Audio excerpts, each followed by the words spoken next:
over the years, I know when Jason, my son, actually both sons had struggled with asthma and with breathing.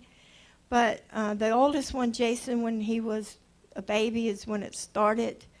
And we several times, I hope I can get through this without crying too much, but several times we almost lost him. He almost died. It's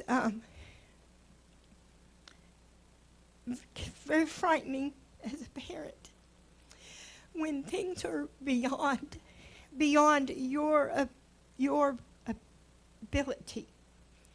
And we would have to take, at this time we lived down on the Gulf, and we would have to drive about 40 miles and take a ferry across the bay to get to the hospital. So that's where we had to take him, and every time a front came in, this would happen.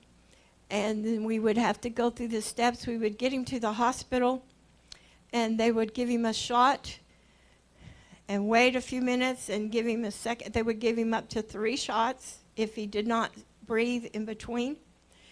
And after the third one, they would put him in the hospital. And then he was there for 2 or 3 weeks. And then he would get to go home, and then another front would come in, another storm, and the process would start over again. Several times we were there. I heard them calling over the thing. I think it was code blue or something. But anyway, it was the worst code. They were announcing it was that close. And so that's what we went through. And they said he would never get better. They said he would always have this, and perchance he might get a little better after he got older. But he would always have, so we were looking at a life of going through this process. Never once when we went there did he get the 1 shot and get to go home. Every time he had to go and prolong the stay in the hospital. Well, when he was a couple of years old, about 2 or 3, maybe 3, close to 3, we lived out on a farm. We moved up to Oklahoma. We lived out on a farm.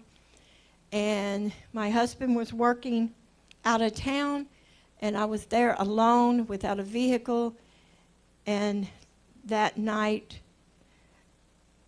a storm came through, and it triggered this, and Jason, and I held him in my arms, and I prayed. I really did. This was before times of cell phones and all that stuff, you know.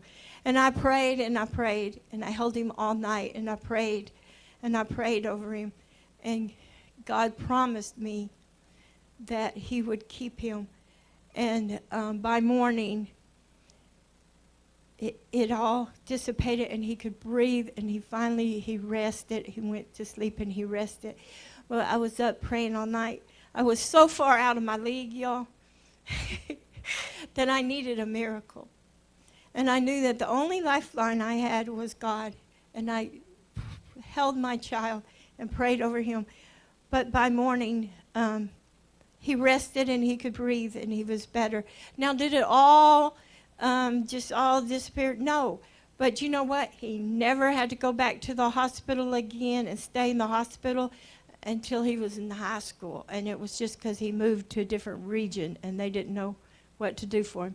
But I'm telling you, we would take, if it got bad enough to take to the hospital, the ER, after a little bit there and they treat him, then he was able to go home. He never was what they had told me it had to be. And I know that God did a miracle that night.